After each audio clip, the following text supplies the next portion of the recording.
Assalamualaikum warahmatullahi wabarakatuh. Salam sejahtera, salam sehat dan semangat bagi kita semua. Selamat datang berbagi media prakarya aspek kelas 8 pengolahan. Bab 3 pertemuan 2 metode dan tahapan pengolahan bahan pangan dari serealia, kacang-kacangan, dan umbi setengah jadi menjadi produk olahan makanan.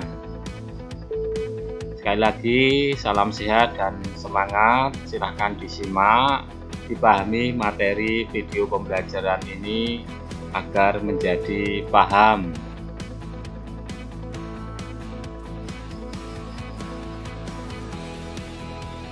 Kompetensi dasar 3.3 menganalisis rancangan pembuatan, penyajian, dan pengemasan bahan pangan setengah jadi, serealia, kacang-kacangan, dan umbi menjadi produk pangan yang ada di wilayah setempat. 4.3 mengolah bahan pangan setengah jadi dari bahan pangan serealia, kacang-kacangan, dan umbi menjadi produk pangan yang ada di wilayah setempat. Untuk tujuan pembelajaran kali ini, setelah pembelajaran diharapkan peserta didik dapat 1. Merancang pembuatan produk olahan pangan setengah jadi dari bahan serealia, kacang-kacangan, dan umbi menjadi makanan siap konsumsi khas wilayah setempat berdasarkan orisinalitas ide yang jujur terhadap diri sendiri kalian. 2. Mengolah, menguji, menyaji, dan mengemas serta mengkomunikasikan karya pengolahan bahan pangan setengah jadi dari serealia, kacang-kacangan, dan umbi menjadi makanan jadi siap konsumsi khas wilayah setempat berdasarkan teknik dan prosedur yang tepat dengan disiplin dan penuh tanggung jawab. Metode atau teknik pengolahan pangan yang digunakan. Teknik pengolahan pangan panas basah atau moist heat cooking.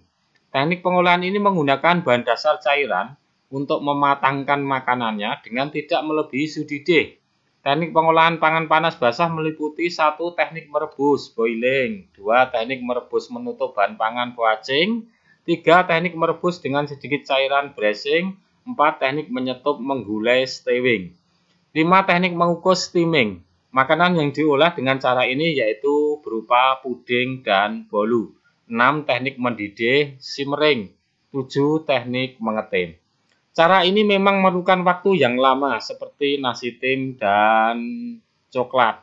Dalam mengolah pangan panas basah hendaknya pemberian garam setelah proses akhir memasak, karena dalam setiap bahan pangan sudah ada kandungan rasanya. Untuk mengentalkan saus dapat memakai tepung maizena. Jika saat mengukus makanan tidak membutuhkan sentuhan uap air secara langsung, maka makanan dapat dibungkus.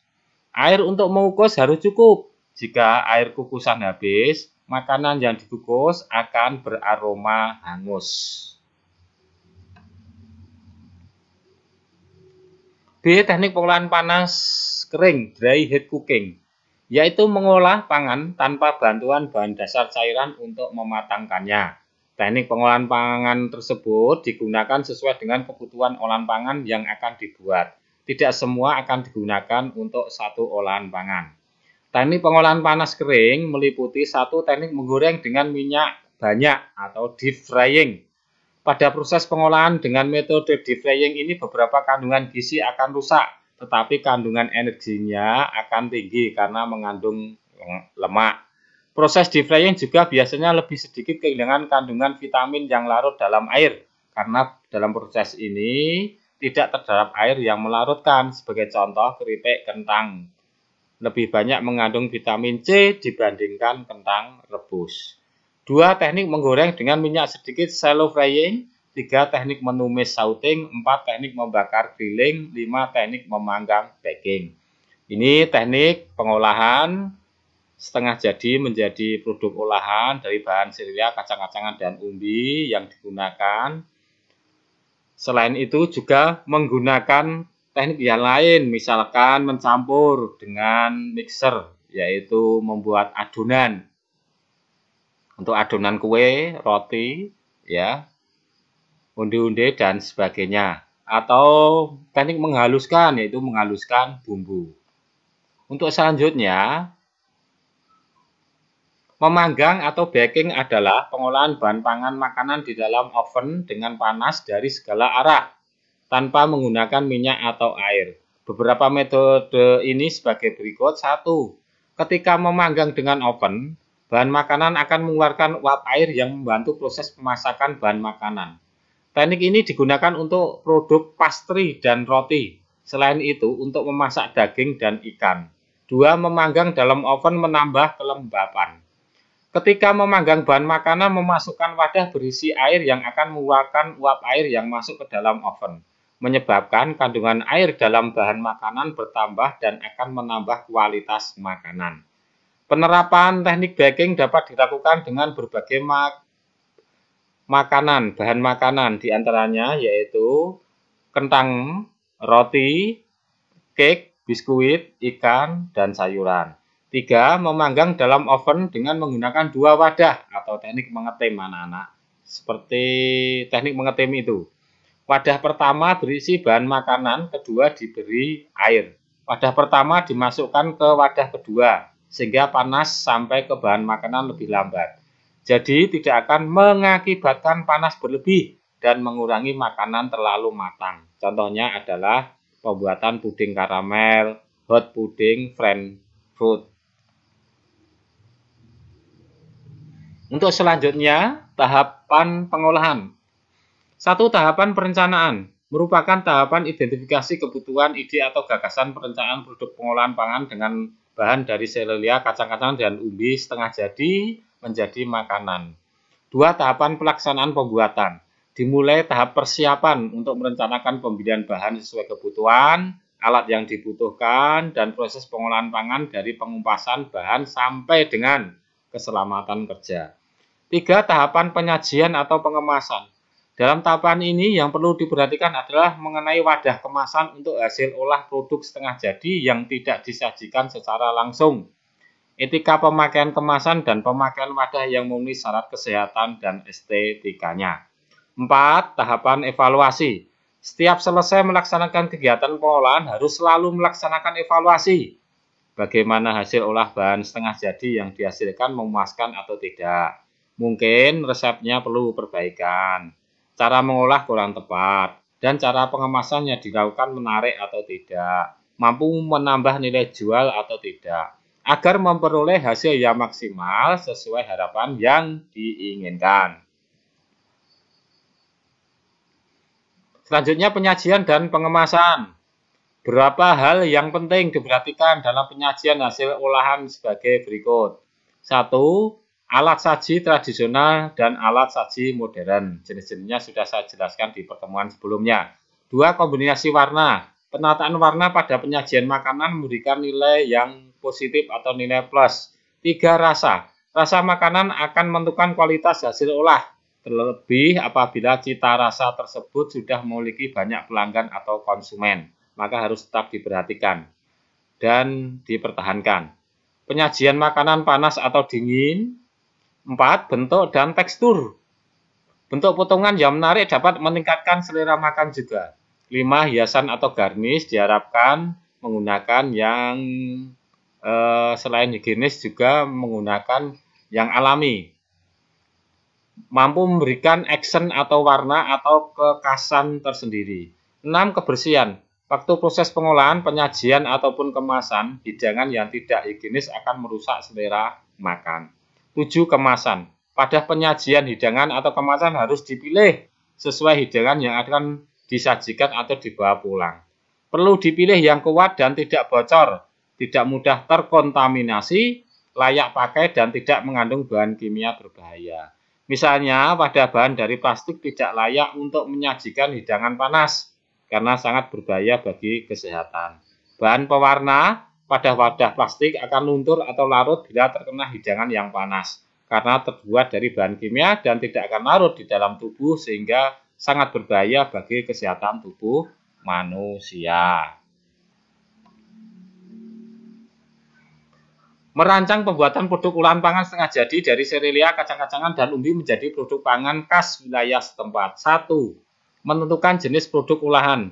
Tentukan produk pangan setengah jadi apa yang akan dibuat menjadi produk pangan khas wilayah setempat dari bahan serealia, kacang-kacangan, dan umbi setengah jadi.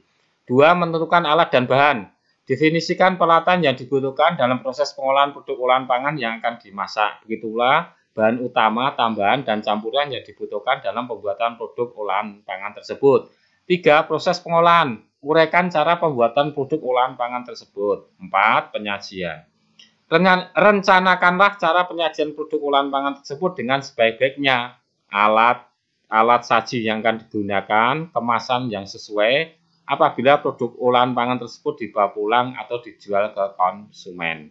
5. Berkemas. Perhitungkanlah waktu yang dibutuhkan mulai dari persiapan kerja hingga akhir penyajian, termasuk pekerjaan membersihkan peralatan yang dipakai serta membersihkan ruangan tempat kerja memasak. Selanjutnya adalah tahapan membuat onde-onde kumbu khas Solo.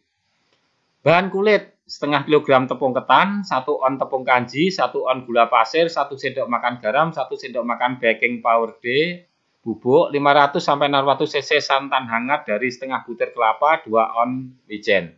Bahan isinya adalah 1/4 kilogram kacang hijau, 1,5 ons gula pasir, 2 lembar daun pandan, 1 sendok garam. Selanjutnya, alat yang dibutuhkan, tempat untuk membuat adonan, ya, tempat untuk air, piring nampan untuk menaruh wijen, ya. Ini piring nampan untuk adonan yang telah dikasih wijen, ya. Kemudian wajan untuk menggoreng, spatula, peniris. Kemudian ini alat kemasannya.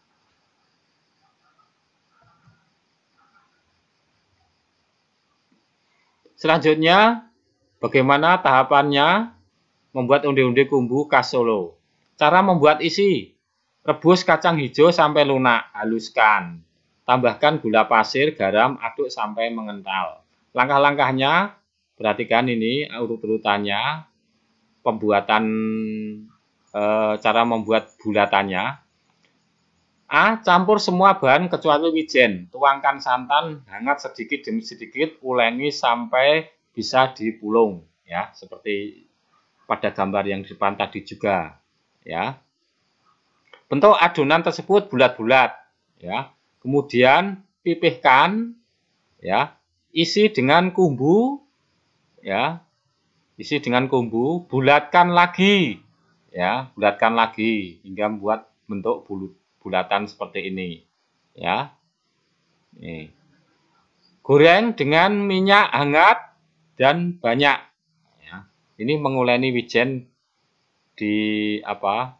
yang sudah bulatan tadi, ya. Goreng dengan minyak banyak.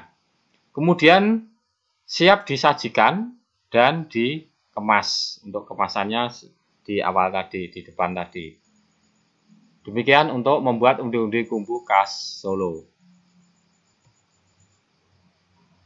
Kemudian yang harus diperhatikan, 1. Ketika menggoreng onde-onde kumbu, gunakan minyak hangat, bukan panas, supaya onde-onde tidak meletus. Setelah mengapung, besarkan api sedikit, kemudian aduk secara terus-menerus supaya matang, melembung, mengembang, dan membulat serta warnanya merata. 2. Untuk menggoreng tahap berikutnya, matikan dulu apinya supaya suhu minyak menurun.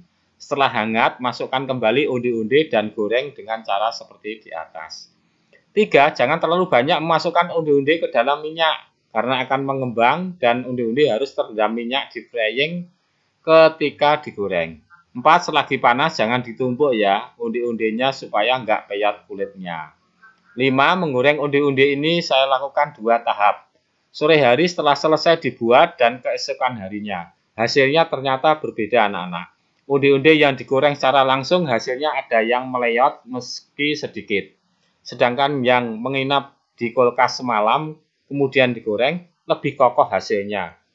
Ya, itu adalah onde-onde yang sudah menginap lebih bulat dan kokoh, nggak ada yang penyok seperti gambar depan tadi. 6. Ketika menyimpan di kulkas, onde-onde mentah yang sudah dibalut wijen saya tata di atas loyang tanpa ditutup apapun yang mengakibatkan kulit undi-undi sedikit mengering. Tanpa disangka, hal ini malah membuat kulitnya jadi kokoh dan tidak mudah penyok setelah digoreng. Terakhir dari materi bab 3 pertemuan yang kedua ini, tugas lembar kerja 5, nama siswa, kelas, nomor absen, nama makanan.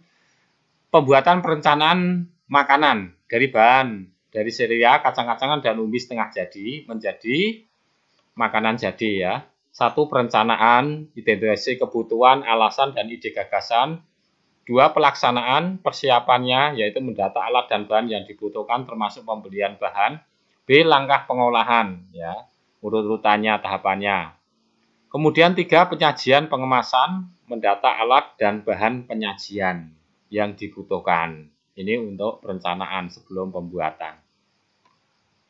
Setelah perencanaan, lalu tahap pembuatan, tugas lembar kerja, laporan pembuatan bahan makanan. Dari bahan pangan serealia, kacang-kacangan, dan umbi setengah jadi. 1. Perencanaan. 2. Pelaksanaan. Ya. Kemudian B. Langkah pengolahannya. Harus disertakan foto dalam membuat laporan ini. Ya. 3. Penyajian, pengemasan, mendata alat dan bahan penyajian. 4. Evaluasi, dianalisis, ya. Dan kalau kamu buat di rumah, tentunya orang tua harus menilai. Ungkapkan kesan saat mengerjakan hasil karya pembuatan bahan makanan ini. Harus tetap semangat. Saya kira terima kasih. Cukup sekian atas perhatiannya. Semoga dipahamkan dan bermanfaat bagi kita semua. Salam sehat dan semangat selalu. Sampai bertemu di pembelajaran prakarya pengolahan kelas 8 di pertemuan selanjutnya. Dan kurang lebihnya mohon dimaafkan. Wassalamualaikum warahmatullahi wabarakatuh.